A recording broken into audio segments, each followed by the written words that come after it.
Welcome to this week's edition of The Casuals on the Challenge Podcast Network. I am your host, the Chief Kunal Kohli, joined by a real-life wizard, Isis Makloof, and the real-life Hagrid, the Hebrew Hammer, Alan Ross. All right, can you stop violating me every time I get on this podcast? Hagrid's a great character. What do you mean? One day I'm gonna just ghost you. We'll be like, Alan, it's time for the podcast. He just doesn't show up. You see me in my little bubble, just listening to Marvin's Room.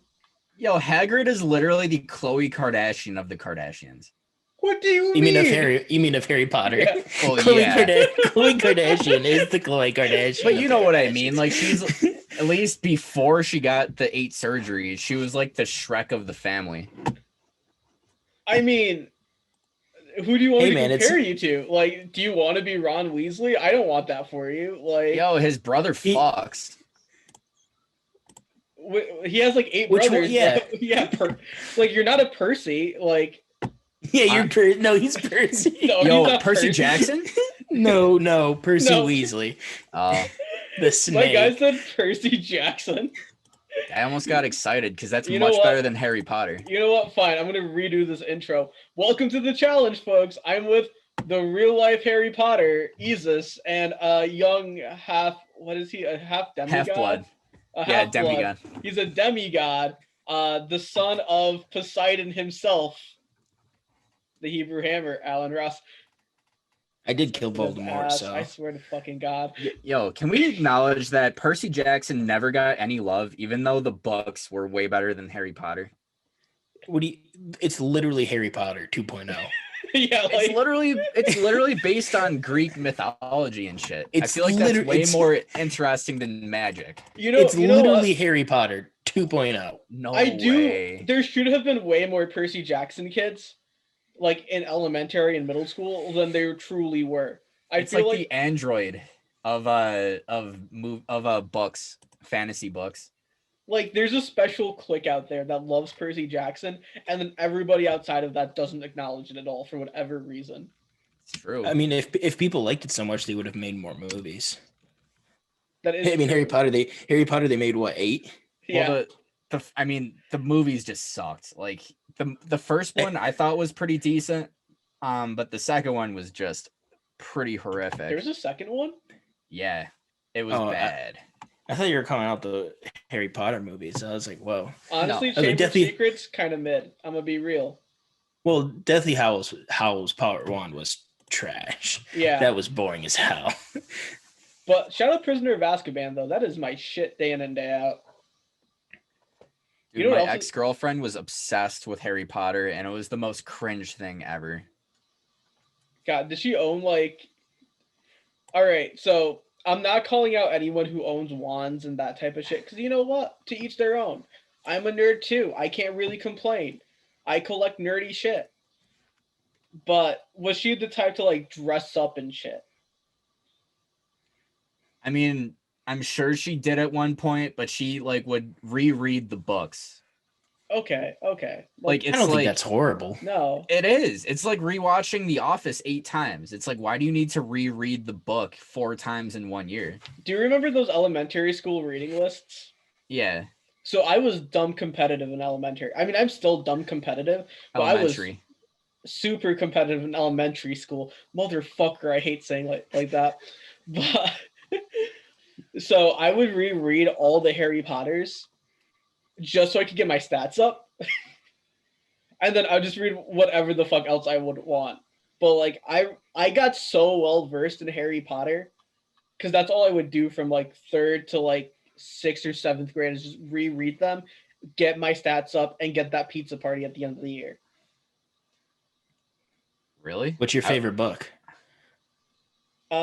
Probably Goblet of Fire. Really? I know it's weird, but I think having a big bad like Voldemort was huge. Like having him physically present. The whole Peter Pettigrew at the beginning was kind of freaky. I like that element. I really like horror, so I feel like there's a lot of horror, like not really horror per se, but there was like some tie-ins. And I think it was honestly one of the better written books. I do love Deathly Hallows as a book. I do love Prisoner of Azkaban, the book. And I mean, who doesn't like Sorcerer's Stone? Like that it just warms your heart. But Goblet of Fire, I think, was the first time we really saw Harry in like a ton of peril. Like, I think the first one going up against Quirrell, he had that out of, oh yeah, Voldemort can't touch me. The second one, I don't know why they kept Hogwarts open. They should have just closed Hogwarts. Like, come on. A fucking basilisk was running through your pipes. Well, they're trying to get that state money. You got to stay open for a certain amount of days. Like, stupid call on the board right there.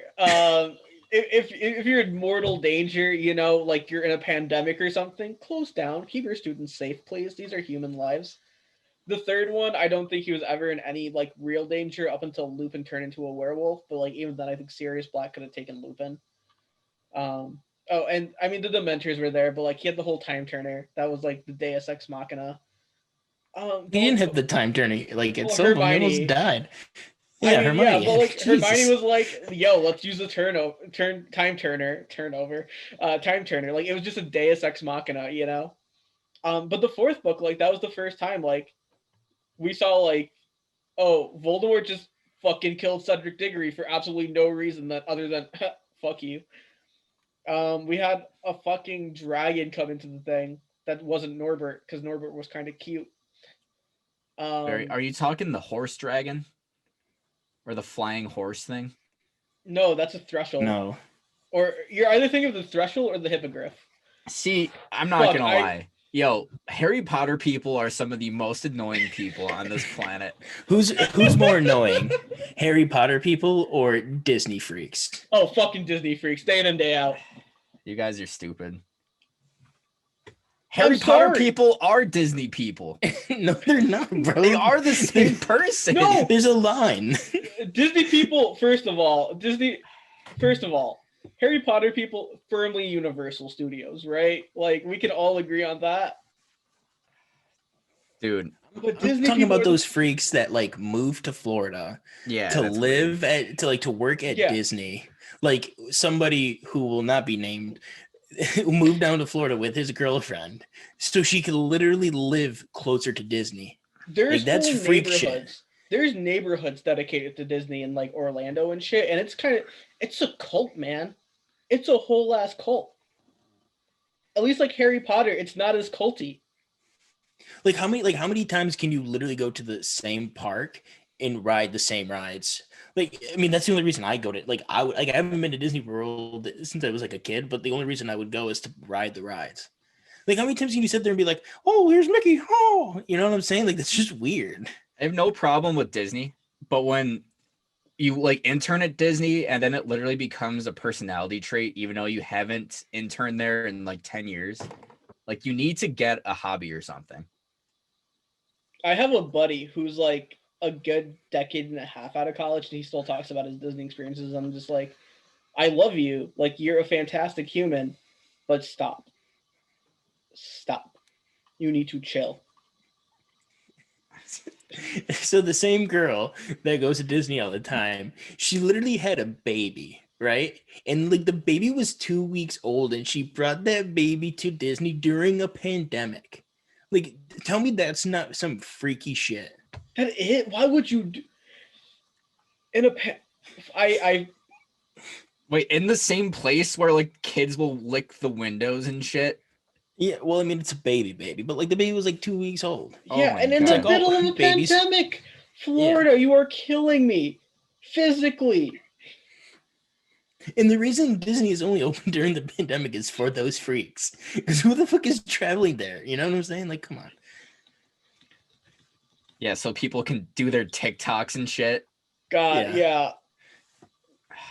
Unbelievable. All right, let's get to the podcast. But let's kick it off, though, and talk about a fake football team, or at least what somebody on Twitter called a fake football team. My Philadelphia Eagles, in case you missed it, the fourth quarter against the Washington football team, they pulled freshman stud, rookie stud, Jalen Hurts, who had just thrown one interception on the game, and instead put in Nate Sudfeld, who hasn't done jack shit in his career. and continue to not do jack shit, costing the Eagles the game.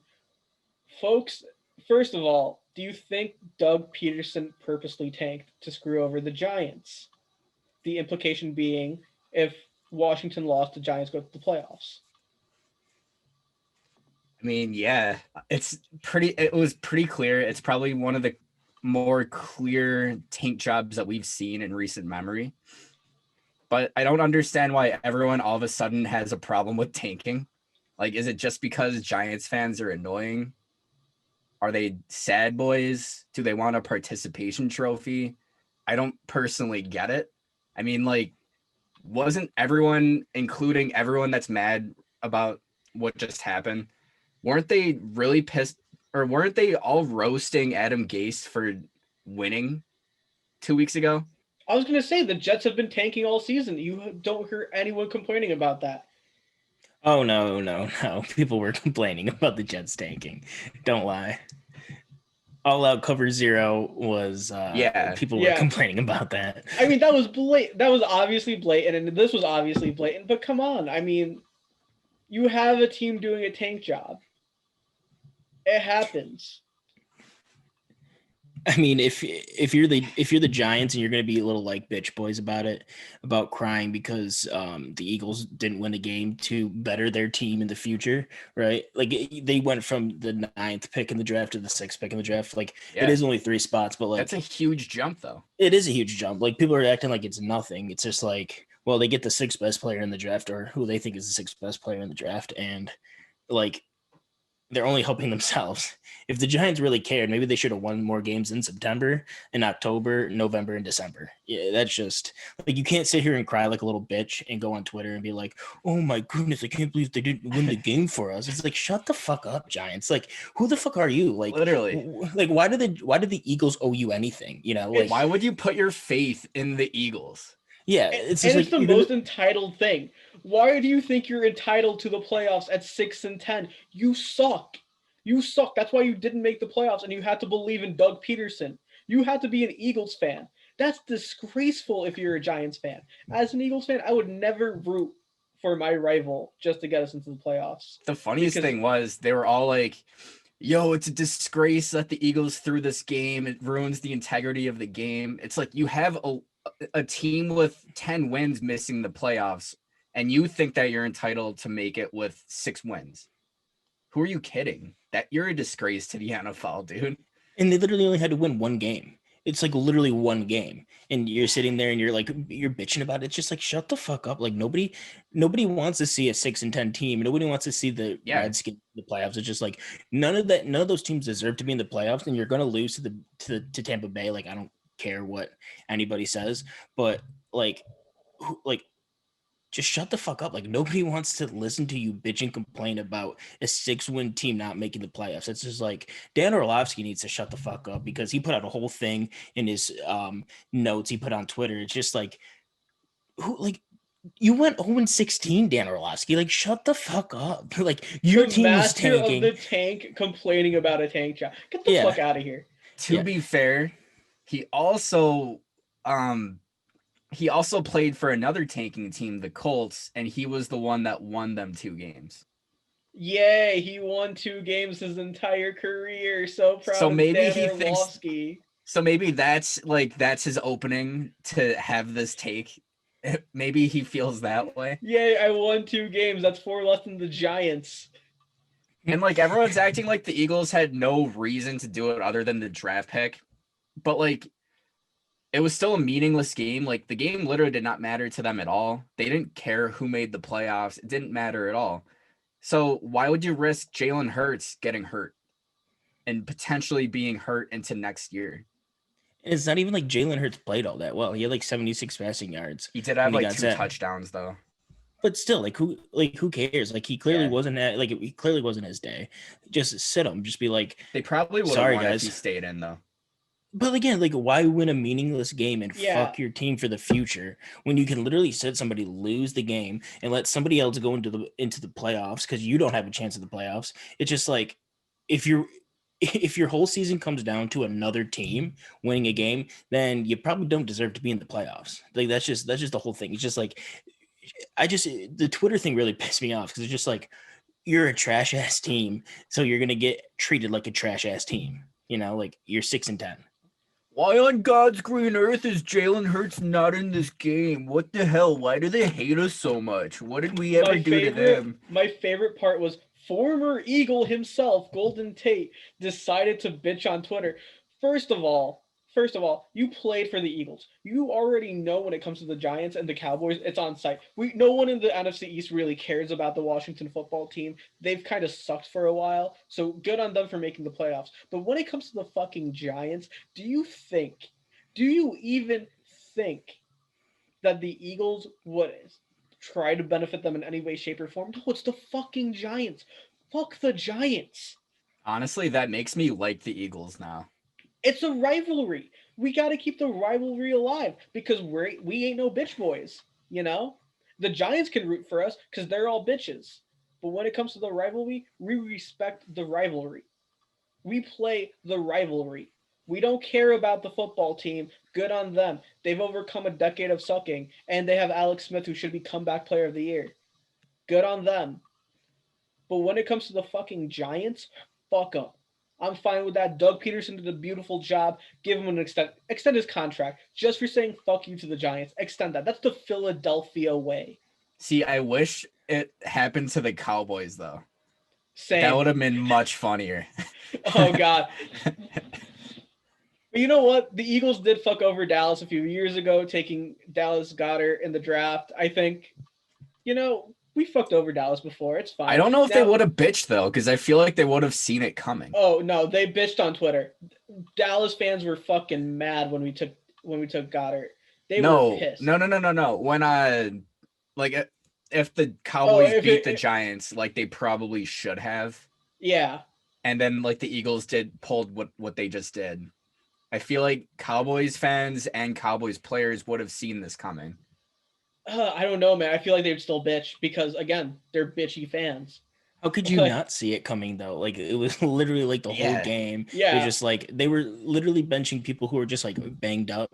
And then they weren't even like the play calling wasn't even intended to win the game. Like, literally, the Redskins were handing the Eagles the game. They're like, you can win it if you want to. Like the Redskins shouldn't have been in that game. Like, they turned it over so many times. Like, it should not even have been a game with the way the Eagles were playing. There was literally the Redskins sucked. There was one point, the football team, they had some, I forgot if it was like McLaurin or whoever, was just wide open in the end zone. Secondary, nowhere near him. And Alex Smith tosses it somewhere else, incomplete pass, looks the guy in the eye, and just goes, fuck, I had him wide open. You pulled a Carson Wentz? He pulled a Carson Wentz. And I'm just sitting there like, come on. All you got to do, we're literally leaving people wide open just so we can have a chance at Devontae Smith or Jamar Chase, But no, you're still nearly losing this game. This is an easy dub if you're the football team. Give us what we want. We just want new wide receivers. I thought it was great. I thought it was an all-time great troll job by the Eagles. I don't think Peterson should get the blame for it because it obviously wasn't even his call.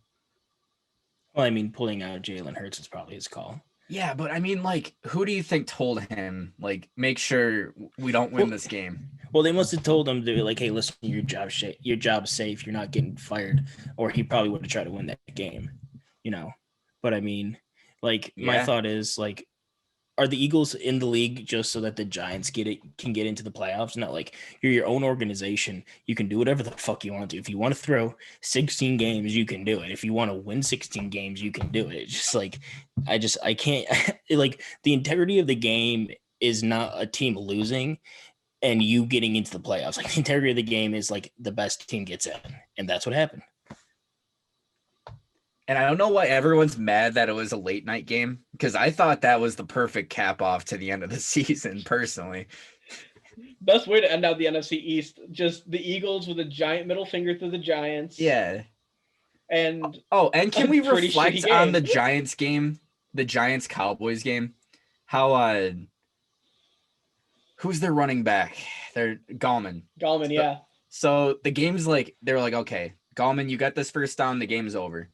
He gets the first down and fumbles it, and then like falls on it. He like sits on it, and then like they somehow said that it was Giants ball.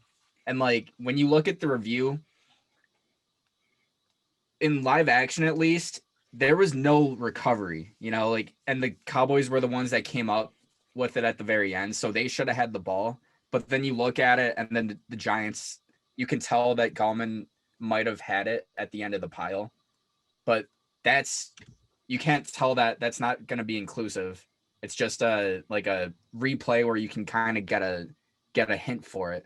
And so if they called it Cowboys ball, the Cowboys would have had it. So and you know what happened? Ball don't lie. Ball ultimately don't lie. I'm just saying, like, the Giants are so mad, but they literally should not have even beat the Cowboys without their starting quarterback. So I don't know what their problem is. Ball don't lie. It never does. And the Giants got a first-hand experience learning that. Yeah, I mean, now I guess they can grow the fuck up. Yeah, take the offseason to get better. Yeah. Win 7 games next year and you'll probably get in. I saw this Giants fan on Facebook. He fucking said that they're going to win 10 games next year. With Daniel Jones at QB? Yeah, like that guy, like... David Gettleman still on the team or still, helping out? I think he gets a bad rap, but Daniel Jones is clearly not the guy. No. Hell, I don't even think Saquon's really the guy anymore. I don't know how this injury really affects him. I think he's going to be fine. I just don't know if his style is good for that team. They need a consistent running back. A guy that's going to churn out consistent yardage every time he gets the ball. You can't He's probably not even going to be there, like, in the beginning of the year anyways. When did he it was like October. Was it his ACL or his meniscus? ACL.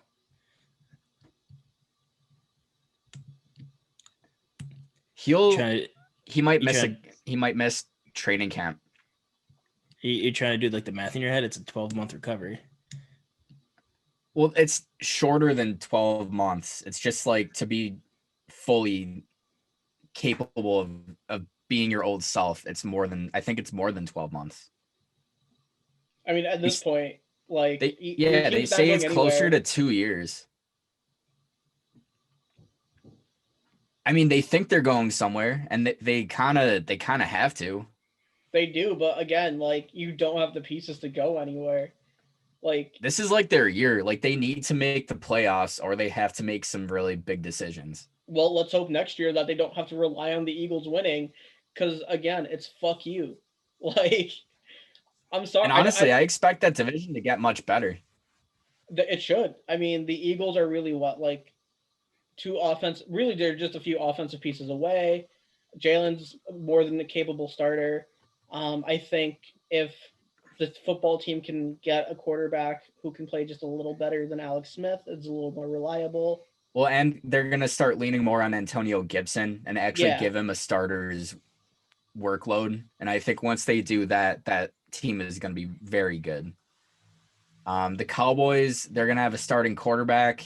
I was going to say, once they're healed from injury, man, like that's really what's holding the Cowboys back. And that defense has been playing pretty good lately. Yeah. I mean, they randomly got into playoff contention out of nowhere, and no one was expecting it. So yeah, that division could be pretty decent next year. I would like to say one thing. The Eagles are really not that close. The Eagles have to gut their whole roster in order to be under the cap. Aren't they under $80 million or something? I think it's 65 mil. And if you get rid of Carson, that's like 40 mil gone right there. It's like 30. No, you have to. If he's traded, his dead cap is eaten into next year's cap. They're saying he would have to write he would write a check for whatever money would be counted towards their cap. Then they trade him, and then the new team just gives them a new deal. Okay. Oh. So I wouldn't do that. That's stupid. So it's all right, weird. So you know what I said? The Eagles are quite a bit of ways because we probably have to get rid of Alshon. We probably got to get rid of, honestly, Brandon Graham, Fletcher Cox. Zach That Ertz. kills the defense. Zach Ertz is already gone, man. His head was gone. That's like 15 million though, I think. But the second you mentioned contract, he was done. Yeah. You know, he was cooked. And plus we got Dallas. Yeah, Dallas Goedert's good. Do you really need Zach Ertz? No, I think he's better than Ertz at this point. Like, I love having a 2 tight end set. I really do. I think that's honestly the best way to do it to have your offense if you're in the NFL. Because tight ends are just they're X factors, man. They're so versatile in today's game. Yo, are the Eagles going to have to send a draft pick with Carson Wentz to get him off their contracts? Yeah. Like everyone's like, oh yeah, they could probably get a second or a third, but I'm thinking like they might have to give up like a 5th or a 6th or something to even get him off their books. Which I'm fine. Like a low draft pick like that, a 5th or 6th, a day 3 draft pick, I'm fine. You know, get a round 2 if you can. Maybe if you can finesse the Colts, get a round 1. Because let's be real, Frank Reich, that there's the connection there. There's chemistry. No, I'm wondering if they literally have to like package him with a pick to even get him off the roster, like not get anything in return, just because you're getting that contract off. If the team that they're trading for is willing to take on his dead cap, they're gonna have to give up their 1st round pick. It's you don't take first. It's a $60 million cap hit if you trade for him. That's literally what the number is. Are you saying the Eagles would have to give up their 1st, or like the Eagles have to give up? No, the Eagles would have to give up their 1st round pick. The 5th round is just way too steep of a price for that, man. Or the 6th pick. Sorry, that's just way too steep of a price. Well, then he's going to be on the team unless he restructures his deal, and that would be stupid. I think a day 3 pick would probably make the most sense. No, do you know the Browns literally bought a 2nd round pick for what was it, $20 million when they traded for Brock Osweiler? You're telling me that a team would not ask the Eagles for their 1st round pick so that they can get out of cap hell? That's kind of... I don't know. I personally view picks way higher than that. I don't think they're worth just money. So, so the price tag would be $60 million for that 1st round pick. That's what the deal would be.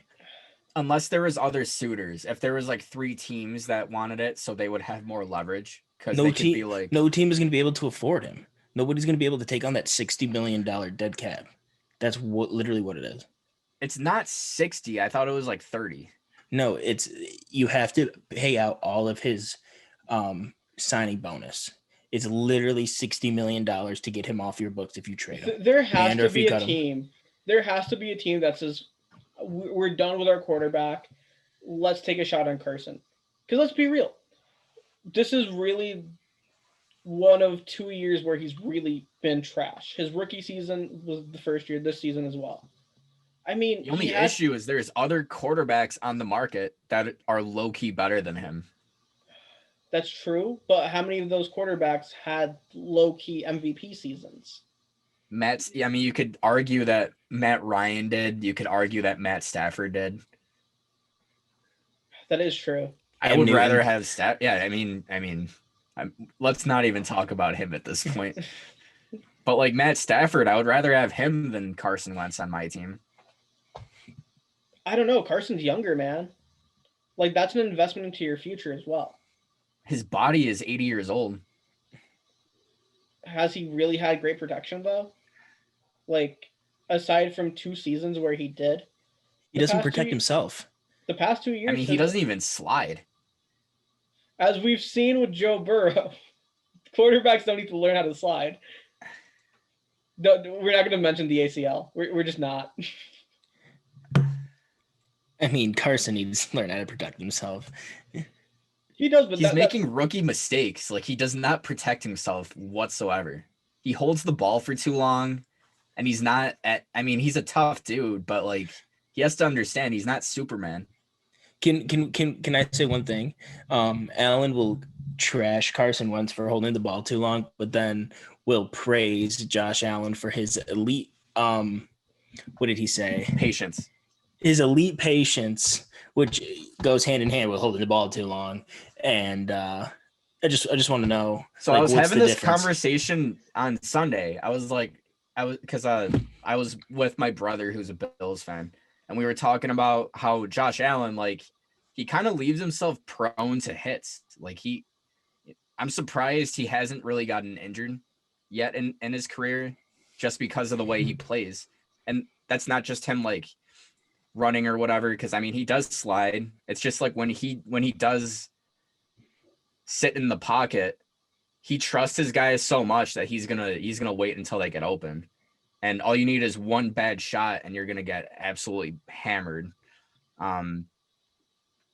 It's a good and bad thing.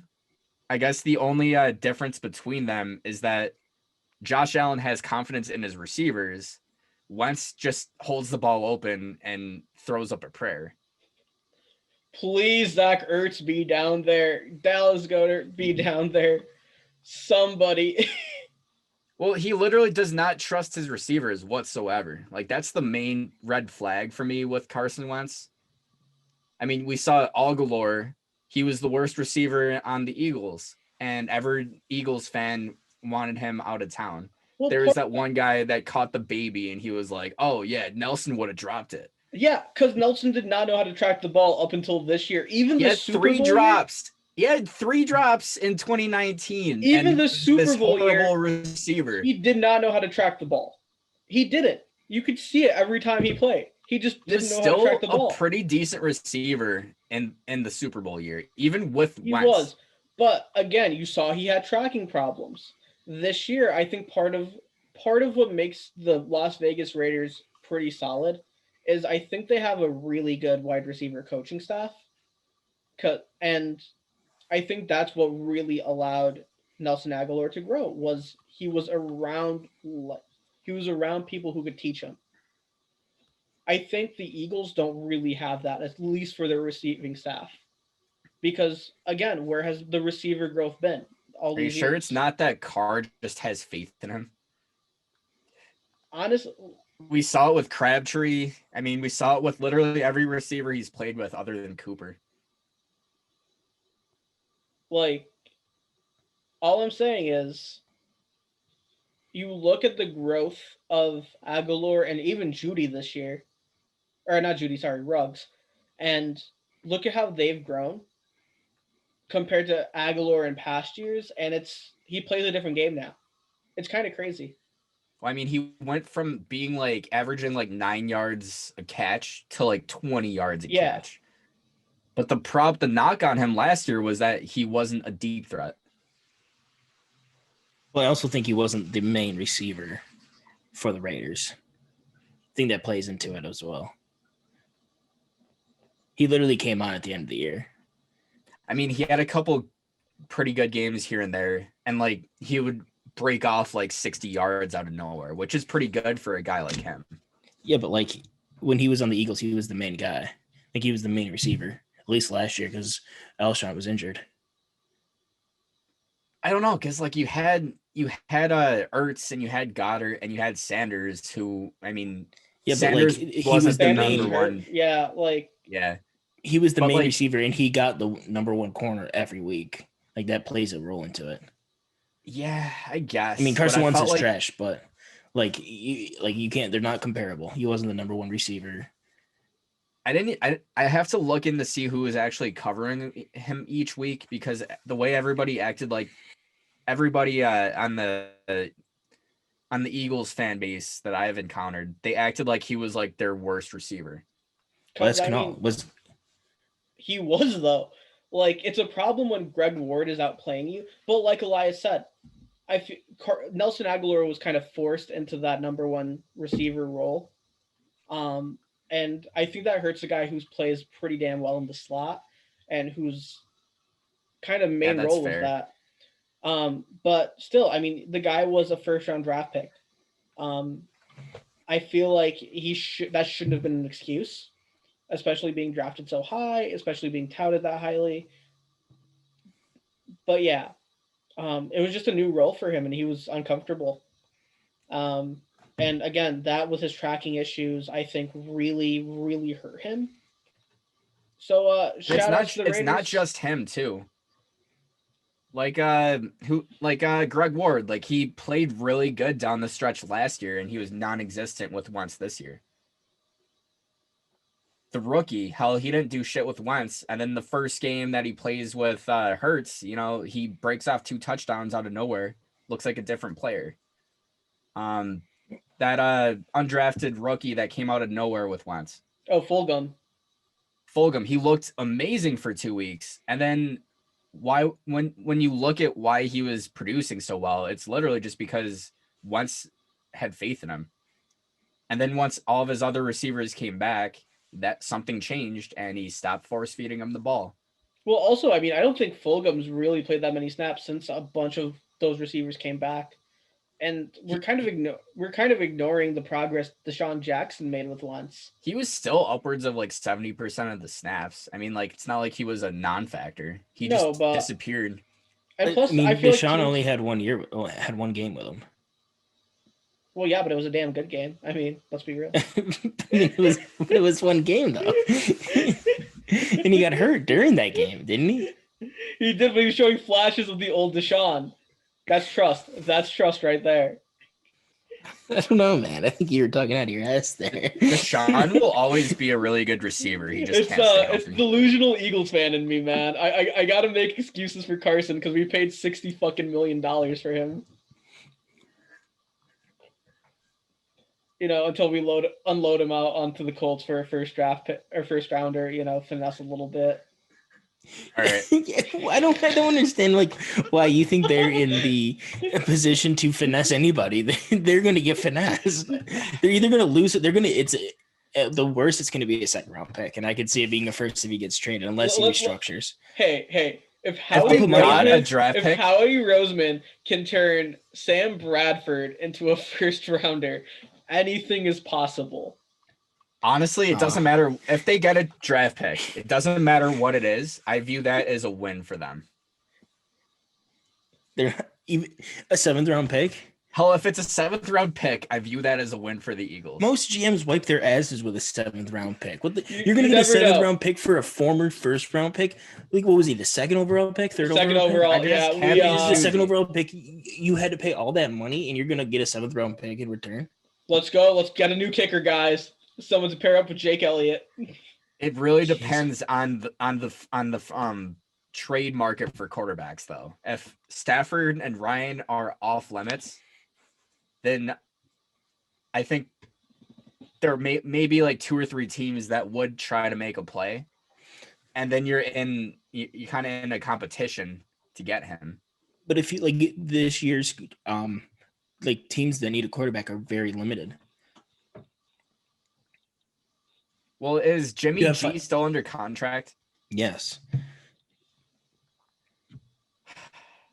Unless they got him back to New England. Yeah, because you obviously have the Colts, you have the Patriots, you have the Niners. Cowboys might be in need of a quarterback. Actually, that would never happen. Yeah, why would that ever? Yeah, we literally established the one thing the Eagles love to do is say "fuck you" to your rivals. Unless they know he's trash and they're like, okay, we'll give you him. Yeah, we have no problem playing him twice a year. There's no way they would go to the Cowboys or the Giants, hell, the football team, anybody in the division, anyone in the conference, and say, here you go, here's Carson, our former quarterback, have him on a platter. If we're Eases, let's throw picks at you too, All I know is that Elias should not put money onto where he goes, because if that happens, he's probably going to end up on the Jets. I won't put any money on it. But I will guarantee you that he will have a high draft pick attached to him when he's traded. They will give up a high draft pick to get him off their books. I guarantee that. It might be a pick swap. I could live with that. It's not gonna be that. I'll guarantee a first down to a second or something. No, because we have the 6th pick. Why would we do that? It's the 6th pick. It's Jamar Chase. It's Devontae Smith. It's somebody good. It's somebody good. Let's not do that. I'd rather be in cap hell.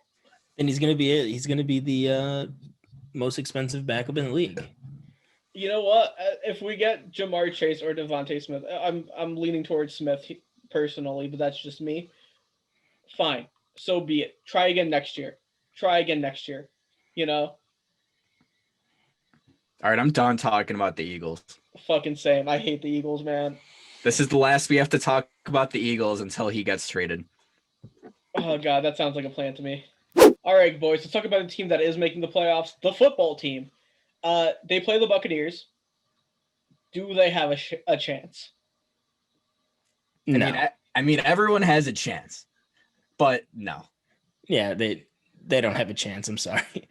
Glad we're all on the same page. Although, moving on. It would be hilarious if they won. Yeah, it would be funny, but they have no shot. If Tom Brady loses to a team with no name, I mean, I'm not gonna say I'm gonna eat something. I'll chug a beer on cam. I don't care. We'll all have to chug a beer. We'll all have to chug a beer. Okay, and I'll beat you all. Probably, because you're a master chugger. This dude sends it. Like, he can chug a beer in under a second. Wait till you see him against Mills Mafia coming up soon. He's just gonna do some damage, mostly to his liver. He's not going.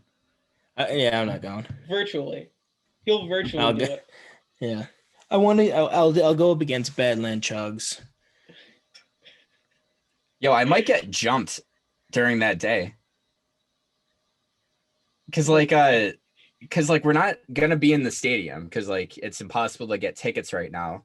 So we're probably just gonna end up going to bars and like doing like corner of the street interviews. So I'm gonna be instigating, decked out in all of my Colts shit, instigating against Bills Mafia. So we're sending the Hebrew Hammer on a suicide mission. Folks, this is likely the last time you'll hear from him. F's in the comments to pay respects. All right, guys. So let's talk about Tua real quick because he had a pretty bad week 17. Is he still Miami's QB of the future, or is this it?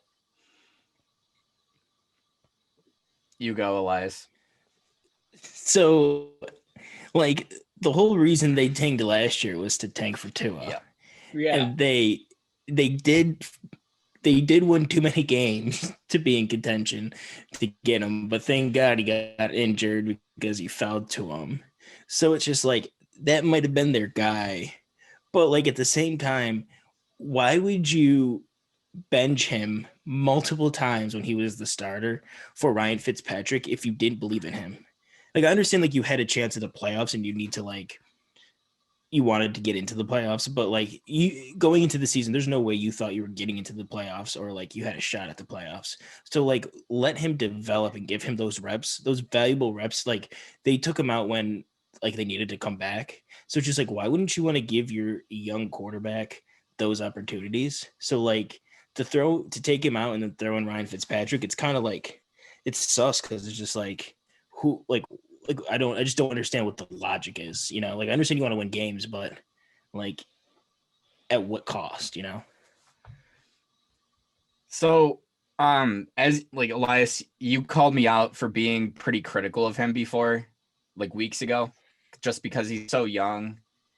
He needs to develop, obviously, and it's really hard to judge him based on this small sample size. But the more I watch him, the more I see Tyrod Taylor. I just feel like he's a game manager. You know, like I will say that Tyrod is definitely like he's a guy that he's obviously developed. He's a veteran. He knows what he's doing. But I see Tua, and I don't see a great arm. I see really bad footwork. He needs to fix that. And then I look at what the Miami Dolphins have been doing, and they're kind of treating him like every single team that Tyrod has ever had has treated him. It's like they never really give him a fair chance. And what I'm kind of worried about is like, what if the Dolphins forced him to play before he was ready because they weren't convinced if he was the guy? And then maybe like the 8 games that he played or whatever, maybe that was his trial, which I think he obviously failed. And then that makes me wonder, or that makes me even question if they're going to even keep him on the roster. And I look at these 3 guys that are playing really well, and it's like, oh wait, the Cardinals did it with fucking Josh Rosen. Josh Rosen. We see it more often nowadays. You know, this was kind of unheard of before, where teams will be like, okay, this isn't our guy. We like this guy. Let's get rid of him while he has some value. I pray that they don't do that, because I do think in the future, I do think Tua could be a really good fit for this team, a really good defense, and then a quarterback that doesn't really make too many mistakes and just game manages. I think he could be an elite game manager. As of right now, I don't see anything more than that. I don't think that's a bad thing necessarily. I mean, I view Tom Brady as a game manager. You know, the more I look at it, it really depends on what Miami Dolphins believe their future at the QB position is going to look like. It's like, what do they actually want from a quarterback? So let me ask you this. Is there a guy in the draft, if you're Miami, is there a quarterback in the draft you like more than Tua? Well, I think like it depends, because like you have to sit there at 3, right? Like I don't think they're jumping the Jets, and I don't think they would have to give up way too many picks to get Trevor Lawrence. So at that point, you're getting the 3rd best quarterback.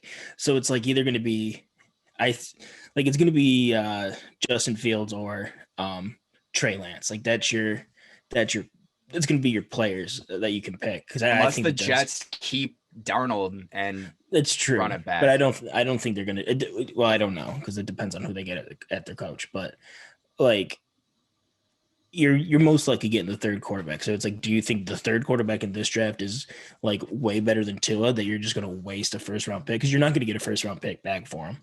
You know, like at best you might get a 2nd round pick for him. Yeah, I think he could get a 2nd rounder.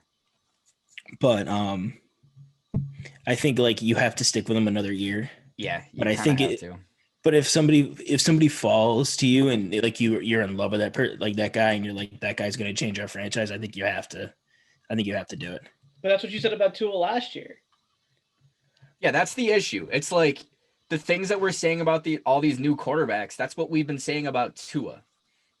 So it gets to a point, it's like, is he your guy or is he not your guy? Have you liked what you've seen? Do you think he has the intangibles to grow into the quarterback that you need? And they have to make that decision, and I think there is a good chance that they pass on from him. But if you do, you admit that entire season where you tanked for him, Yep. You just wasted. Like, that's just such a hard thing to swallow. It happens. And man, it hurts. It hurts when it does. See, I think personally, when he went to Miami and they had Ryan Fitzpatrick, I was like, okay, like he's going to sit for a year. Like I literally thought he wasn't going to play a game this year.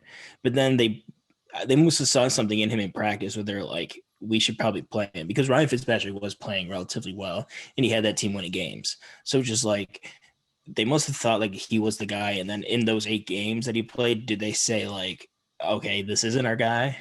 You know, because I mean, like, I think if Ryan Fitzpatrick could have played last week, I think he might have started. Because you don't just pull him, like that's like the 2nd time they pulled Tua for him, maybe even like the 3rd time. And it's just like, why aren't you letting him finish these games? If these games are so important for you, why didn't Ryan? If you think Ryan Fitzpatrick gives you the best chance to win, why wasn't he starting the whole year? Because I don't think they were trying. I thought it was I thought that they were like, okay, like we're not ready to be a contender. So they wanted to have a bridge quarterback like Fitzpatrick. They wanted him to lead the show, and they started winning way too much. And I'm not sure if they were completely sold on Tua yet. I don't think they were like, oh, like Tua's definitely ready to be out there. Because, I mean, we saw it. Like, he had a lot of growing pains. Maybe they saw some crazy shit in practice. I don't know. I thought it looked more like a trial to me.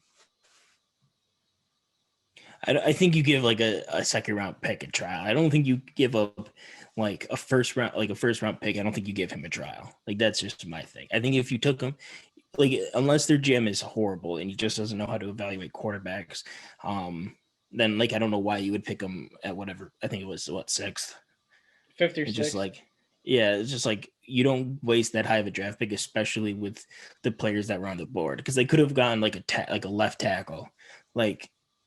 And that could they could have been set on their offensive line when they traded away their franchise left tackle. But that's I think that third pick. See, the problem though is like he would have been the number 1 overall pick if he didn't get injured. I don't know. I think 1 or 2, man. Like it was between him and Joe Burrow, and then he got injured, so it was obviously Burrow. So how many top 2 picks are gonna wait? How many top 2 picks are gonna sit a year? It just reminds me of Trubisky. It reminds me of that 1 year. It's like they weren't convinced that he was ready to go out, but then they started playing him. And they're like, okay, like let's see if this guy really is our guy. But they traded up for him. He was their guy. And I think they felt that they needed to see what he was early on. I think if you trade up for your guy like that, then yeah, you got to see what he does. Yeah.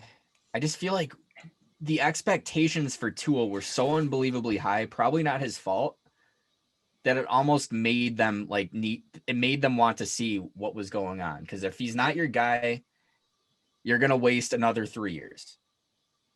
So they have to make small sample size. It's like, is this the guy that's going to lead your team? He obviously can be a pretty good game manager at the very least. Very good anticipation. But once he gets to the intermediate to deep throws, he's not your guy. Personally, what I think they should do with the third pick is they either trade back and they trade to the Bengals so they can get that left tackle out of Oregon. Or they pick that guy from Oregon and then pick a receiver that falls to them with their original pick. But that's just me. I think that Oregon pick or that Oregon left tackle, great number 3. Yeah. Yeah. I mean, if you think, because you can finesse the Bengals, because the Bengals, they'll trade quite a bit of picks to get that guy because they need to protect Joe Burrow. But like, do you get that left tackle, or do you? I could also see them going with a receiver, too. Like whoever they think is the best receiver. If they get Smith or Chase, that's scary. I don't know if the receiver is the way to go at this point. I think if you want to make life easier for him, you should get that receiver. I still feel like offensive line is the most important thing. No, I understand that, but if you're like, I don't know. You can get – there's not a lot of, like, tackles in this year's draft. No, it's really the kid from Oregon. Yeah. Because he's like – Last year they had 5. Wait, where are the Patriots picking? They're picking at, like, probably somewhere like 15 to 18 maybe. Do you think he could last to number 6? No, that tackle? No, he won't fall past 5. I was going to say, yeah, Patriots are picking 15th. Right now, according to most mock drafts. He won't fall past the Bengals. That's a fact. Bengals have the 5th pick. This is a really intriguing situation. It is, because there's so many ways they could go, man. Because, like, when you think of being a GM, it's like you wasted a year. You're kind of stuck in a position where you have to ride it out. But we have seen enough to maybe shift that perspective.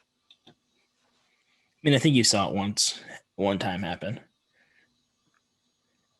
Where you let your first round quarterback go. And he wasn't that high of a pick. He was he was a top 10 pick, but he wasn't the 6th overall pick. Yeah. And they don't have the first overall pick. Like, but then you look at but then you look at the other teams that didn't do it, and it's like, okay, like Jamarcus Russell, they could have probably shipped him out when he had some value and got someone else instead of riding it out. Yeah, but it's different now because like he had the highest pay, he had the highest rookie contract in the league. So it's just like people saw how bad he was, and it's just like, would people actually trade for that contract? Like now people will trade it. It's like $1 million. It's like $1 million cap hit. So people are more willing to take on that cap hit than whatever it was when Jamarcus Russell had his contract. It's just crazy. It's like a quarterback, if you don't have the right one, that could set you back years. Oh yeah. But like if you think that your GM didn't pick the right guy now, what makes you think he's going to pick what's left out of the quarterbacks that fell to you? That's a valid point. All right, guys, let's transition a little bit here. Let's go to the NBA and talk about a guy who scored 92 points in the last 2 games. Steph Curry is balling out. I know last week we called him a fraud. Well, more accurately, Isis called him a fraud. Boys, what? Steph is going supernova. He's going supernova. He dropped 30 tonight. What do y'all have to say? You have to acknowledge, Elias, that he's the greatest shooter of all time. Okay, sure, when he has spacing. That's literally what my argument has been throughout this whole thing. When he has spacing, he is the greatest shooter of all time. When he doesn't have it, you see what happens, right? Like, yes, people are going to say, oh, he put up 30 points against the Kings, which is like, okay, it's the Kings. But the thing is, Kelly Oubre shot 4 for 6. So you don't think the Kings were like, okay, we can't double team Steph anymore. We got to like let him be able to like get some space. Like people don't understand that. Like he needs his space. And what I said is that when he had Clay, KD, and to an extent Draymond Green, he had the spacing that he needed in order to get his shot off. Which now, go. I was gonna say I do want to counter this though, because against Portland when he dropped 62, a new career high by the way. I think Oubre and Wiggins both combined for like 2 from 10 from 3. You know? No, like there's no doubt like there's going to be days where he does go off. Like he's an MVP. Like we should expect him to do this. Yeah, like the fact that 62 is his high now is kind of like, what was it before? You know? Like 54. I understand that like, okay, 54. Like people do that in their sleep. Like James Harden does that in his sleep. Come on. Dame Dollar dropped 3 60-point games just last year. That is but the thing is, like, Klay Thompson did it before him. We should expect, like, Steph Curry. I personally think he's the greatest shooter of all time because he does stuff like this. He's just magic. You know, he's going to have these games where the bucket seems like it's the size of a dumpster and everything he shoots is just going to go in. Doesn't matter. The spacing doesn't matter. But that's only, like, we're going to see this no matter what in a couple games a year. But that doesn't mask the fact that he's been horrible the 5 games prior. You know, he's on a pretty nice stretch now. He just shot about his career average from 3 this last game. And like, yeah, it's awesome. But like the way NBA Twitter worked the night that he had that 60-point game, everyone was roasting Steph. And then all of a sudden everyone's like, yeah, you guys can shut up. Like, stop the slander. Like, he's Steph Curry. This guy is awesome. It's like, you're missing the point. I personally think he's the greatest shooter of all time. I just don't think he's on like a LeBron KD level. I don't think he has that much impact on a team. That's my problem with him. And I don't think one game or a couple of games a year changes that. Yeah, I think he is a great piece on a championship team.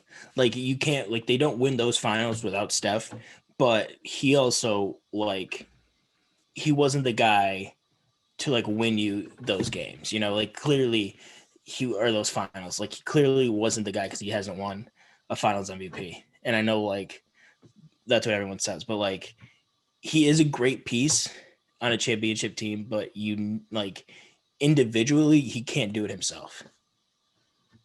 That's why I think he's a fraud.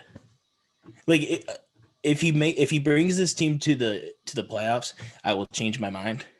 But I haven't seen it from him.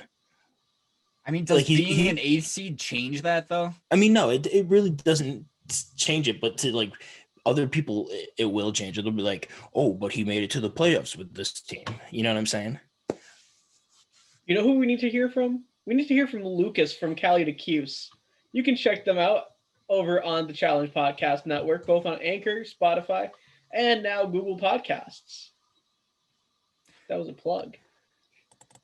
I do think we have to give a shout out to Andrew Wiggins, though, because he's been getting a bulk of the slander. Yeah, and he's turned it around, man. Yeah, he's been pretty decent. I mean, he's doing what they need him to do. He's getting his shots. You know, he's not a great three-point shooter, obviously, but that's not really his game. And honestly, it's pretty cool to see him add other stats to the other parts of the stat sheet. I remember he'd be like dropping 20 points and then he'd have like a rebound and a assist. Like now he's grabbing like 5+ rebounds a game and a couple assists. So it's pretty nice to see him grow as the player.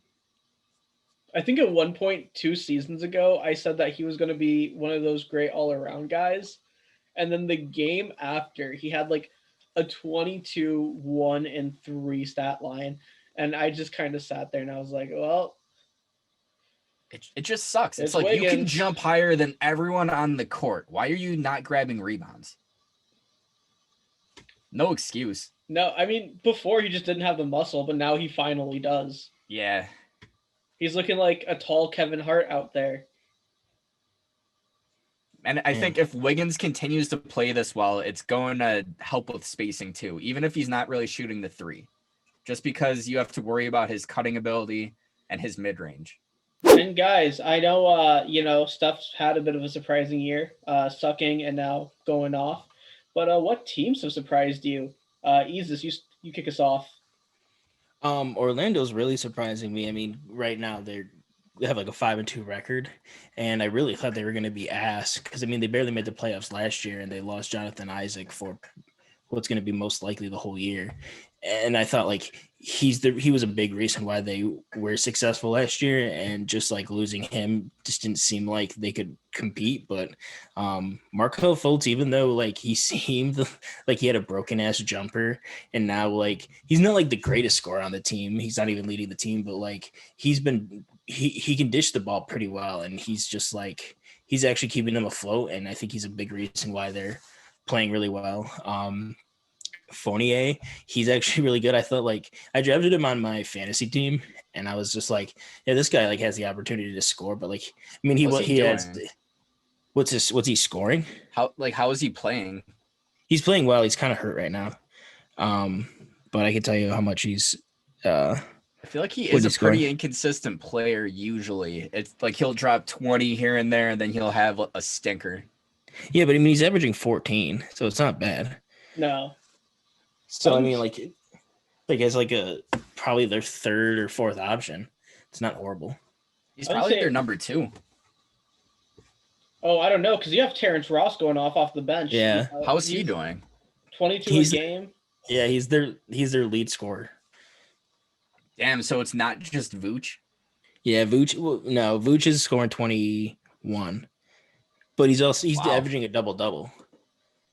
I mean, I'm not surprised by Vooch's play. He's just an overall skilled. He's one of the most skilled big men in the game today. And you'll see all like the big name players, like when they watch him, they'll tweet about him. Like Kevin Durant did like 2 years ago. They're like, Vooch is a pleasure to watch. And he really is. And Cole Anthony hasn't even been playing that bad either. Like he plays limited minutes. He's averaging like 9 points a game.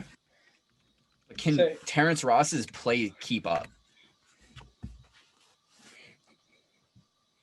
I mean, he probably won't be the leading scorer at the end of the year, but I think he'll be a good scoring option.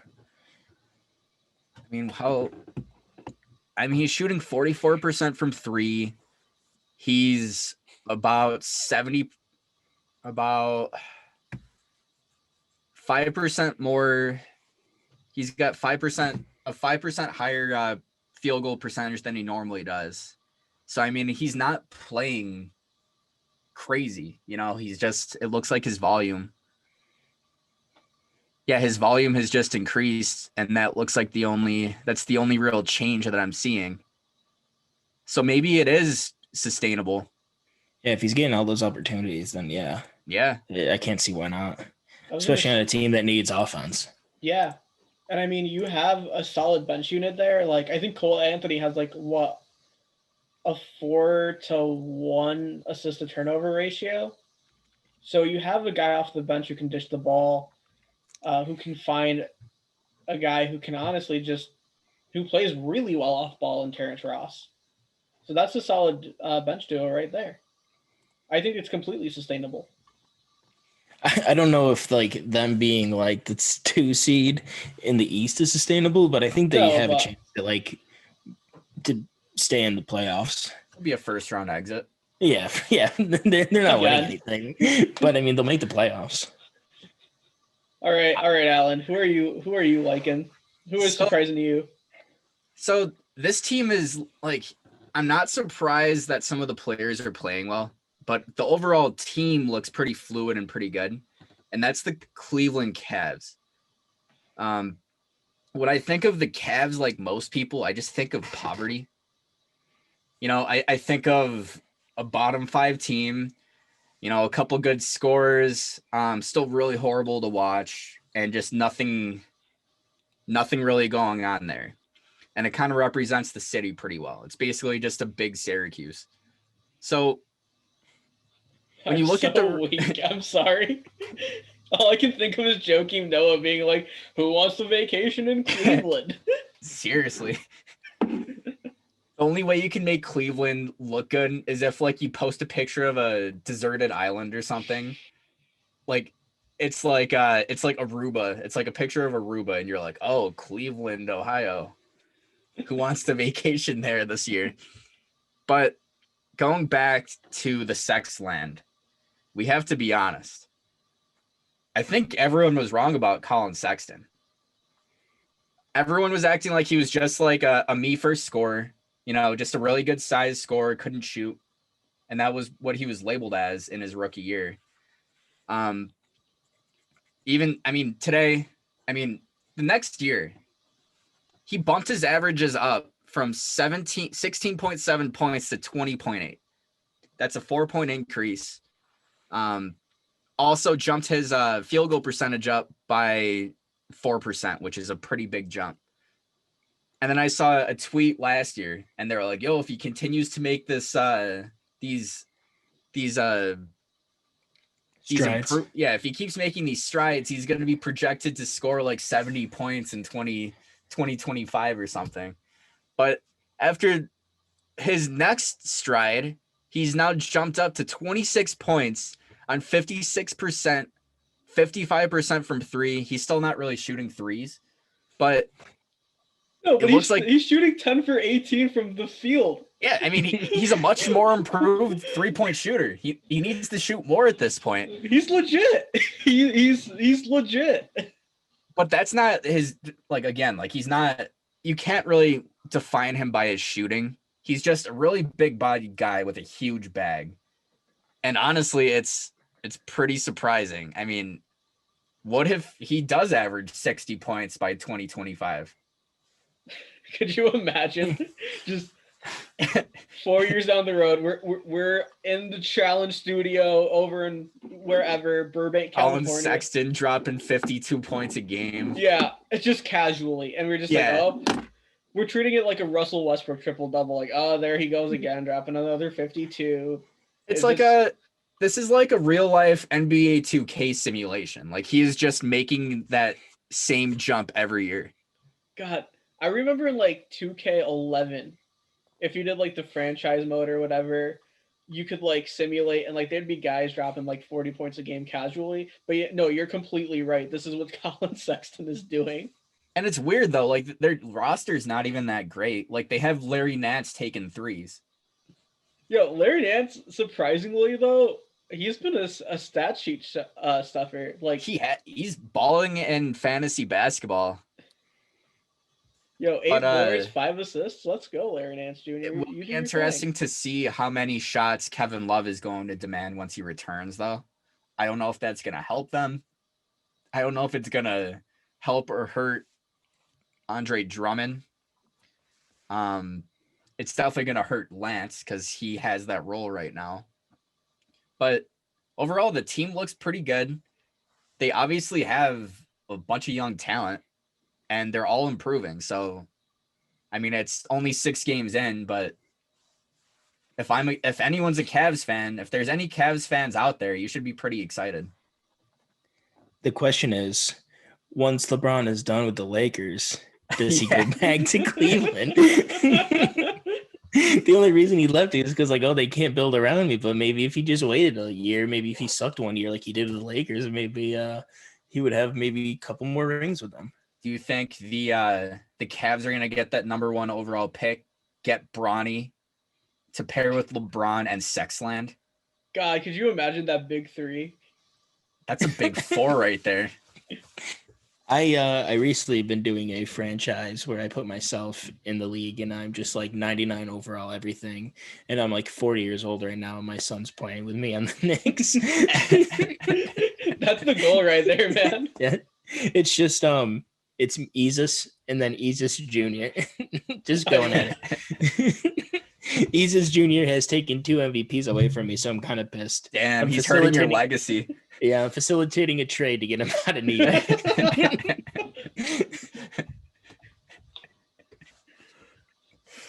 So, Kunal, who's your surprising team? Oh man, I think it's fairly obvious at this point. The one team we haven't mentioned that I think I've mentioned every single week on this podcast, it's the Knicks. I think Julius Randle has heard me slander him. I think he's realized that he sucks as a human being, so he has to step it up.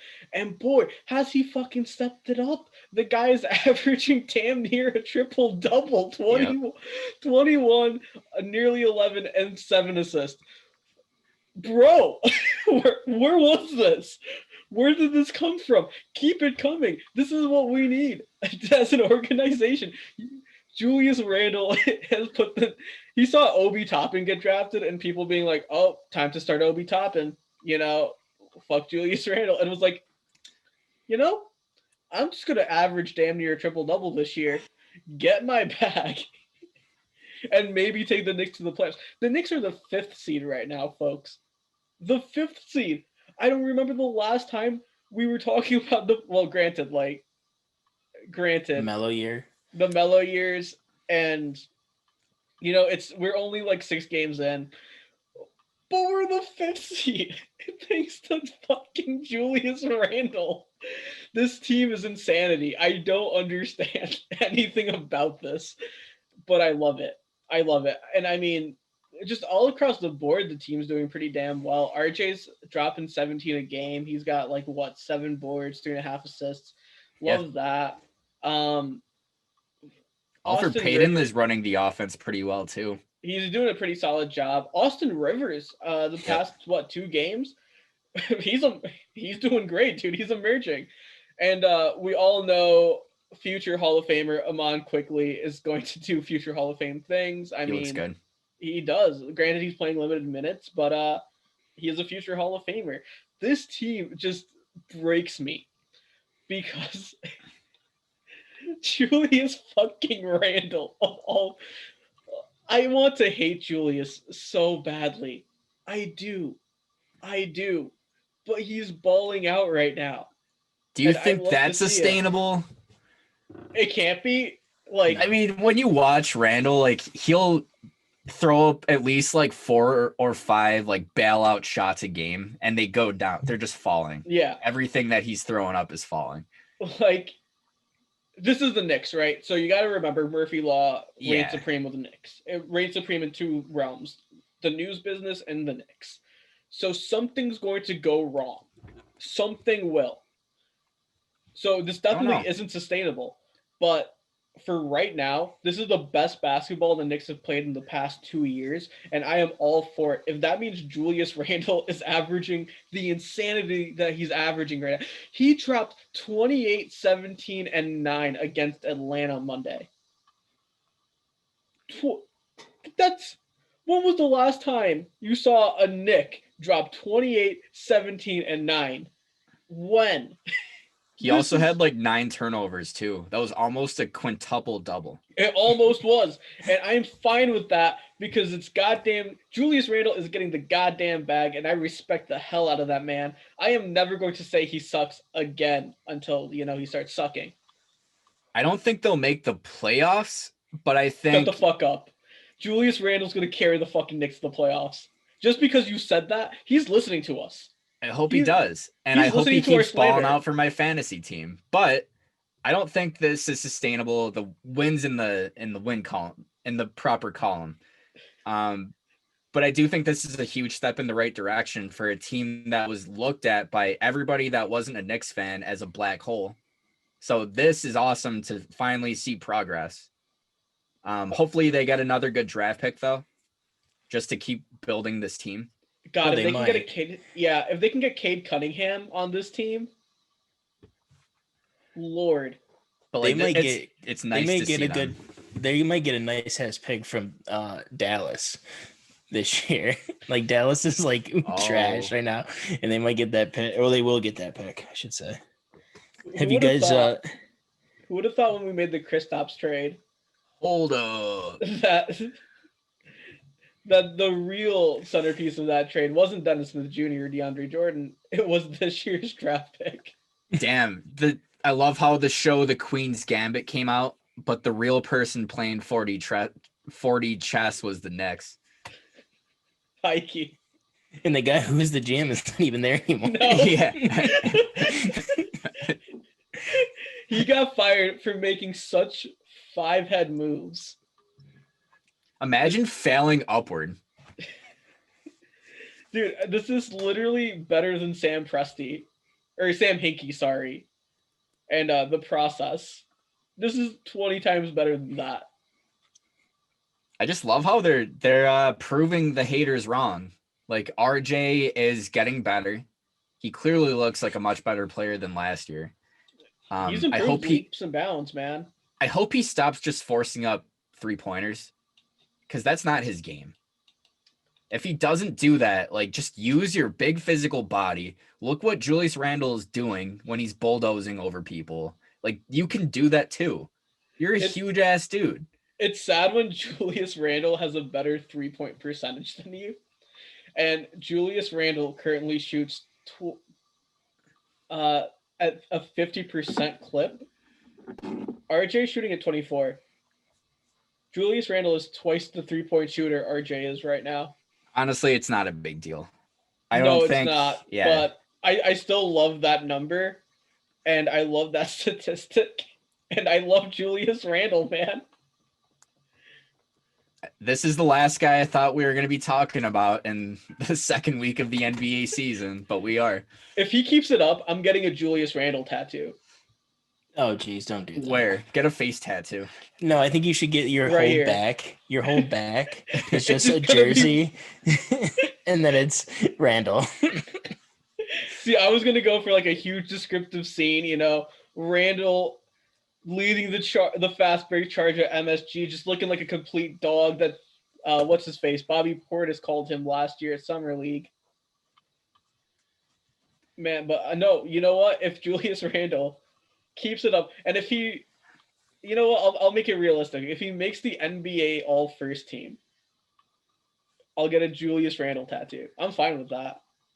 Yo, who would have thought? I'll be voting on every single device that I have to get Julius Randle into the playoffs or into the All-Star game. Not the All-Star game, the NBA All-First team. Well, you changed it up on me. I said the NBA All-First team. I did not say All-Star team. No, you did know. We need to play it back. So Zach, play it back, and when he said All-Star team.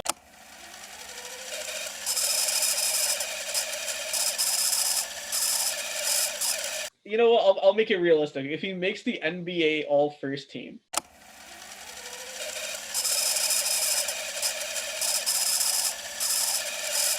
I said for NBA All-First team, not All-Star team. Anybody can. Zaza Pachulia nearly made the All-Star team, so there's no merit in making an All-Star team anymore. I'm not taking sides, but yeah, Kunal, you're a fraud. Shut the fuck up. Shut the fuck up. I am putting my body on the line for this. I am choosing the variables. So it's NBA all first team Julius Randle, not all-star team. Anyone can make an all-star team. Fucking Easus Jr. has probably done it. Yo, who did New York have to sacrifice to get Randle to play up to his contract? Bobby Portis. Yeah. It was some straight alchemy shit. They sacrificed their firstborn. God, they sacrificed Easus Jr. Easus the potential Jr. The potential at Easus Jr. That's who they gave up. Yo, who would have thought though? Julius Randle would be the best player in New York in the same city as Kyrie Irving and Timothy Luwawu Cabarrot. I feel like you fucked that up. Luwawu Cabarrot. Who would have thought? I mean, you're also not mentioning future Hall of Famer Iman Quickly. Oh yeah. And I'm a little offended. I'd be. It's not Iman. Or Emmanuel. I don't know if I keep calling him Iman. Yeah, you said it twice, and I let the first one slide. Yeah. And I was like, well, his name's not Iman. I know unless I'm dumb. I know it's Emmanuel. I don't know why I keep calling him Iman. I feel like Iman Shumpert is just like he's the next coming. Yo, I hope not. Fuck. But Emmanuel Quickly, not Iman. Shout out my boy Mitchie Robinson real quick. Let's just shout him out. Did you see Shumpert's music video that he made like 10 years ago? It was the one that was weird as fuck, right? Like it was like the one where he was like part of Grand Theft Auto. Like he was changing his clothes like boop, boop. Yeah. Yeah, that was interesting. That was a good video though. I'll give him that. That was probably the best thing of his career. Still a top 10 NBA rapper, honestly. Yeah. Easus Jr. is in the top 5 of that list. No, he doesn't rap. He's a singer. Oh, he's an R&B singer. Yeah. How many tracks how many Anthony Edwards tracks has he been on? To my knowledge, it's 4. I'm pretty sure they're working on a 5th. But yeah, he's a great singer. He's like Drake when Drake sings. That's what he does. He gets you caught up in your feelings. But then me, Easus, I'm the rapper. So we're like a good duo there. How many father-son albums do you have? We're working on our 8th. God damn. We've been in the booth. This whole pandemic, we dropped 4. Dude, Lil Wayne and Birdman have nothing on y'all too. No, we were like, oh, Taylor Swift is just releasing all this trash ass music in quarantine. We got to do the same. So when are we getting a Grammy nod? Oh, we already have 7. Okay. We're working on our 8th. Wow. You ever seen the picture? You ever seen the picture of Michael Jackson holding all his Grammys? Oh yeah. Yeah. That's us. We got 2 championships together and 7 Grammys. Quite the duo. I can't wait for 2K to add the rap simulator into all this. Wait, if you are a basketball player and your son continues to win championships, do you get credit for their championships? Because that's your offspring. That's a good point. I think you get like half. Okay, half goes to you, half goes to mom. Yeah. You know who's been completely disappointing this season? Pascal Siakam, dude. I have no idea what happened to him, boys, but he's been kind of trash. Ever since the bubble. Kawhi Leonard made that man. Kawhi Leonard took all the pressure off of him and allowed him to flourish. And now, ever since he's been gone, he's kind of struggled last year. Now at the beginning of this year. I mean, the problem with him is that he absolutely has zero bag. The guy cannot create his own shot. I mean, other than his spin move, that's the only move in his bag. He can't do anything else. I mean, he can shoot, but I mean, when the shot's not falling like it isn't right now, what does he give you on offense? I mean, the struggle, man, has just been horrendous. Like, what is it, 3.5 turnovers a game, 4.5 fouls. The guy's PER, his player efficiency rating, 8.98. That's atrocious. And like you said, Alan, the shooting isn't quite there. 39 from the field, 28 from three. Granted, he's never been a fantastic 3-point shooter. But yeah, the guy's on the struggle bus. Do you think I don't want to say gets traded, but do you think that's a possibility this year? No. No, who's going to take him? I can think of a couple teams that would take him, but he's still too valuable to that franchise. He's still young. And honestly, like Elias said it best, he's probably better suited to be a number 2 or a number 3 option.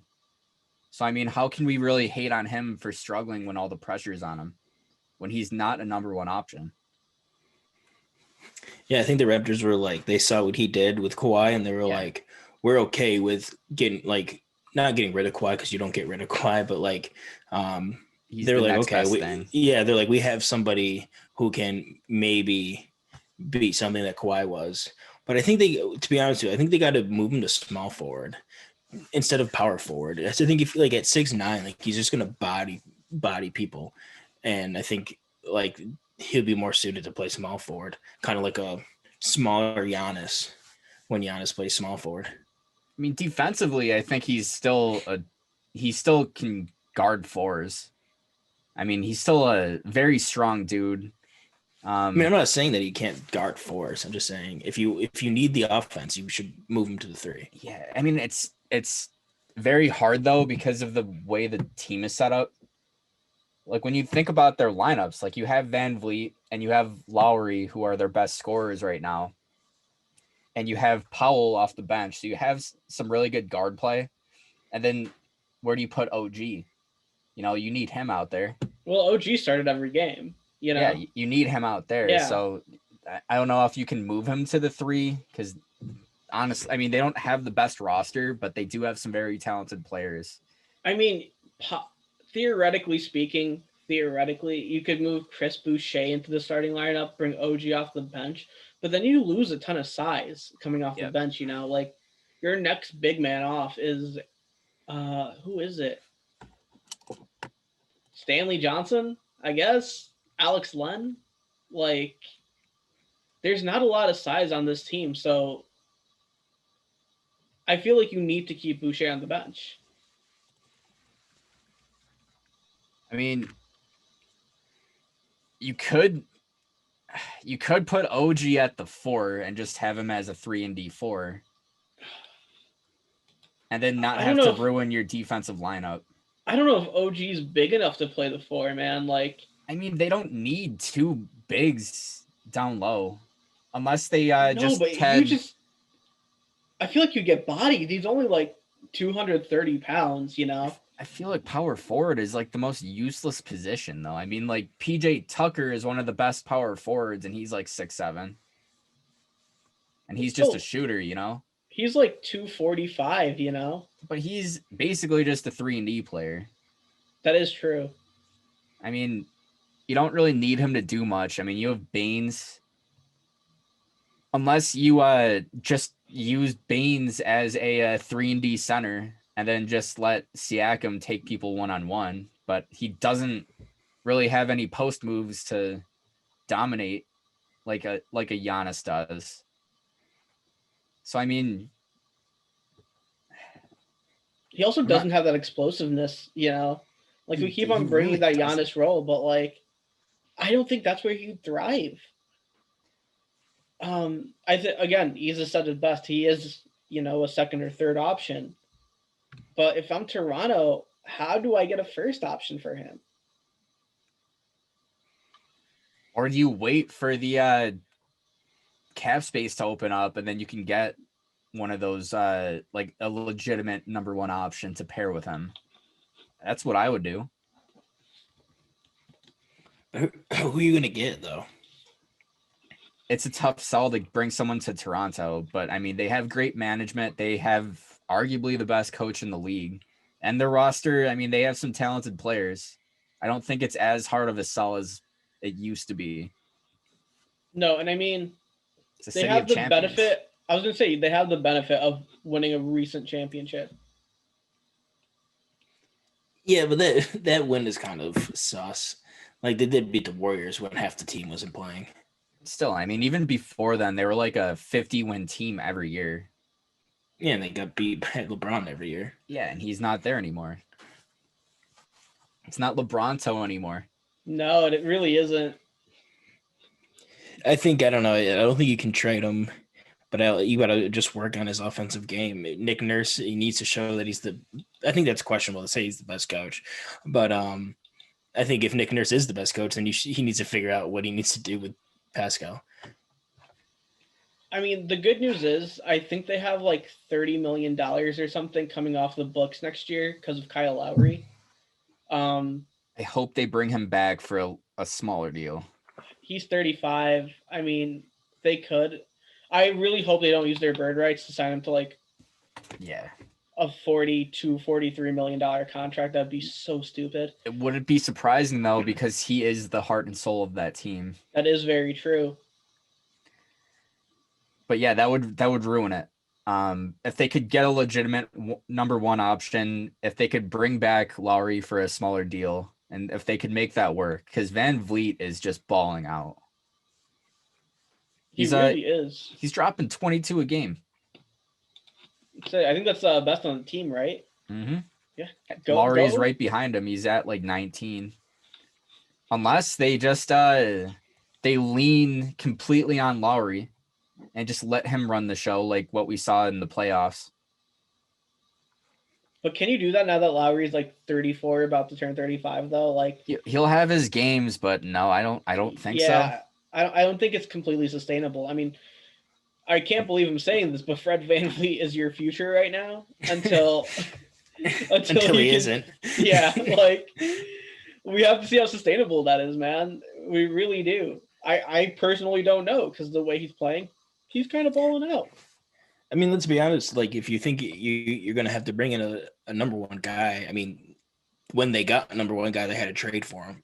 So I mean, right. I don't know if you're going to have to like. I think it's going to be hard to get somebody to come in and be that number one guy. Like, I understand. Like, you would say to them, like, "Hey, look what Kawhi did, and he was the king of like Toronto," which like how many other players can really do that though? Yeah, like you would have to bring in somebody like a LeBron, a KD, somebody like that if you wanted to like actually do something. If you're going to bring in I don't know. Like, even if you brought in Giannis, I don't think it would work out the way to be fair with Kawhi. The players, I mean, like Kawhi, like he would. What's your pitch? It's like, okay, like with Kawhi, we were able to rest him like 40 games a year, and we were still like the number one overall seed. So I mean, like, it's not like you would get like an aging superstar and you'd be like, okay, like this is how we benefit you. You can get your rest and you can be ready for the playoffs. And then you have a very talented team around you, a very defensive oriented team. I mean, if we're going back to the Kawhi situation, it was super helpful that he just wanted out of San Antonio, you know? And the only disgruntled superstar in the league right now is Harden. And I think Harden just doesn't have the same effect on this team as Kawhi did. But honestly, Kawhi in the finals, like, he didn't even play that well. Like, he had like 2 really good games, 2 really good fourth quarters. But for the rest of it, he was really bothered by his knee. I'm not sure what caliber player you would need. What if you need a Kawhi? You need a Kawhi caliber player. I don't know if you need a superstar though. I don't think you need like a top 2-way player. Yeah, you need a superstar. Name a team that didn't win the championship without a superstar. What if they could make the play for Giannis? They can't. No, Giannis is staying in Milwaukee. Yeah, you would have to literally trade. He signed a contract, but that doesn't mean he's stuck there. True, but you'd have to give up what makes them great. Yeah, and like, everything you just like Siakam would be gone. Plus all the leverage after Giannis signed that contract now belongs to the Bucks, and there's no way the Bucks get rid of Giannis. I mean, what if you straight up replaced Siakam with Giannis? You would have to give up Siakam. You'd have to give up VanVleet. You'd have to give up Boucher. You'd have to give up OG. You'd have to give up so many draft picks. you'd probably be devoid of any rookie talent until 2031. Well, I still think Siakam is considered one of the best young prospects. His contract makes it a lot harder. But I mean, like, to Giannis, though, I mean, that's Giannis. Yeah. Like, we're not talking a disgruntled. Yeah, but what type of, like, other than like a young player that still needs to be developed, like, how many star-ready players can the Bucks really get? Do they even need to get anyone? Because again, they have Giannis in the bag right now. Why do they need to trade Giannis? I don't understand that logic.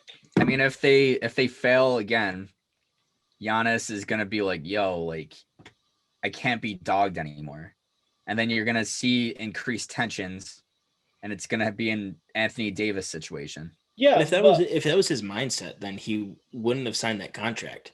Like he would, if that was what his mindset, he'd be like, okay, well, let's see what happens this year, and then I can still sign that same exact contract that I signed in September that I can in June. You know what I'm saying, or whatever. Is it a 2-year contract or is it a 4-year? Like, you think he signed a 2-year contract? Come on, I wouldn't be surprised. That was an option. I think it was a 5-year deal. Yeah, it was 5 years, 228 mil. If they don't win in the next 2 years, I don't see Giannis being on that roster. I mean, he has a 4th year opt out, but he signed a full 5 years. All the chips aren't on the table anymore for Giannis. He's already cashed in, man. All the leverage belongs to Milwaukee. Milwaukee has to be the one that says, hey, even if Giannis says, I'm done here, Milwaukee can just say, cool, you're still playing for us for another few years, then we'll trade you in that year 4.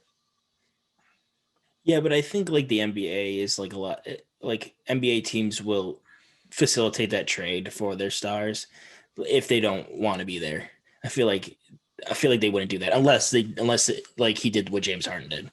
Yeah, James Harden was just an idiot and literally could have been playing on another team if he didn't do what he did, you know. And I feel like Giannis has more communication with his team than James did in that matter. And I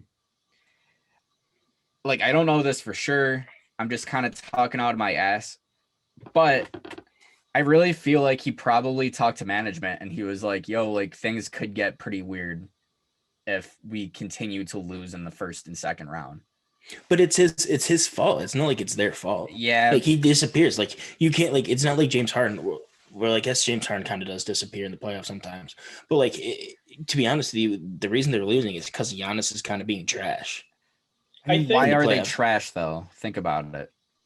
But like you can't like, it's like the same thing with LeBron. When LeBron left Cleveland to go to the Lakers, you can't like expect that team to literally get every single player that you need to succeed. At that point, you're the problem, you know?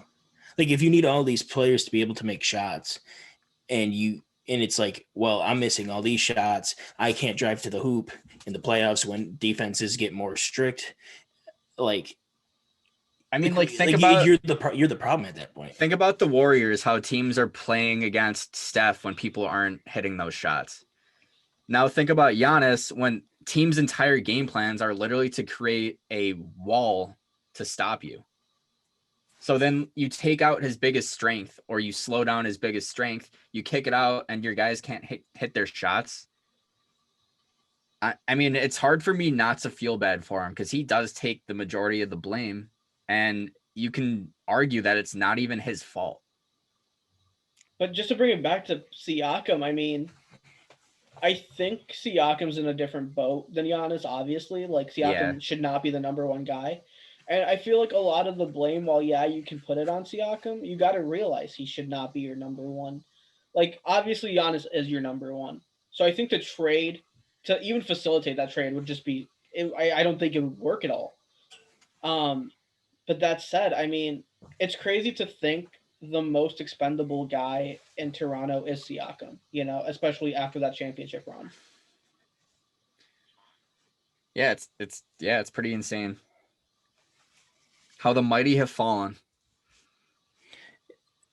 How a 1 year wonder has fallen. He was pretty good last year until the bubble. Decent. Do you think it was the bubble? You know, like having to play in America that really fucked him up. Yeah, now he's playing in America again. Yeah, in Tampa, he's yeah. Well, I think teams in the playoffs they focus more on your star players, and then once teams realize once you force him to beat you, he's not going to beat you. So 1 year wonder. I mean, he had that crazy playoffs, and then he averaged 23 points last year. And he led that team, which was pretty damn good, as their number one option. So, I mean, like, he is one of the best young players. He's in a funk right now. But I just, like, I don't see him being able to get you Giannis, especially a Giannis that signed a 5-year deal. Hell, I'm going to be real. I'm not sure him alone in a deal would get Harden. Not that the Raptors should not trade for Harden at all. I think he makes them 20 times worse. Well, now that Brown is off the market, for sure. Yeah. The best the Rockets could probably get is Siakam.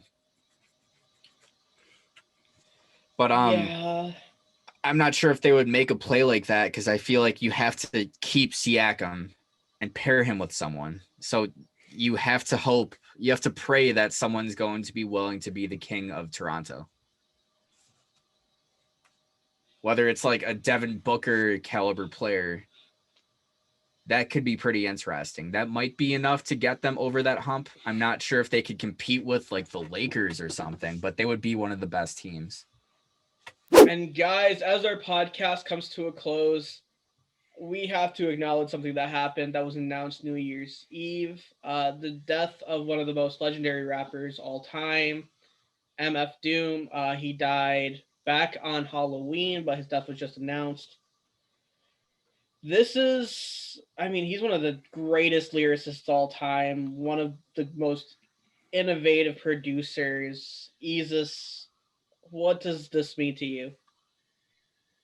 I'm gonna be honest with you. It doesn't really mean anything to me. I didn't even know who MF Doom was until he died, and I was like, oh, who's this guy? I'm more of like a 1,000 Miles Vanessa Carlton fan. Just like singing, those girly songs, Maroon 5, shit like that. I'm at a payphone to call. I can't. I'm trying to give a hard ass tribute to fucking MF Doom, and we're singing Payphone. But continue. Please. So my thing is like when Nip died, I was like, I didn't really know who that guy was either. I didn't listen to his music. But it's just like, my thing is like, you get all these people on Twitter who are like, oh my goodness, MF Doom, he was an inspiration to me. Like, I wouldn't be where I was without him. His music was just, it touched me in different ways that I can't even explain. R.I.P. FM Doom. It's like, and it's like, most of the time it's FM Doom. Is that not his name? It's MF, the FM. Whatever. See, I don't even know who he is. And it's just like, it said that he died. I'm sorry.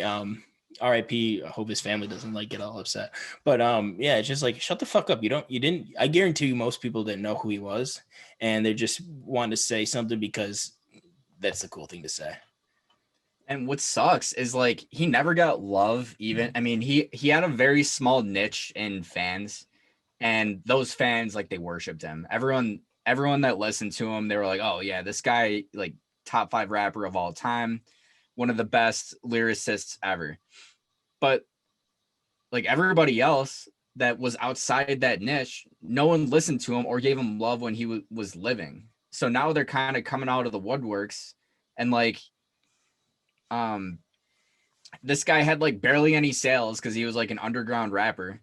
And then once he dies, like 3 of his albums are like top 5 in iTunes and the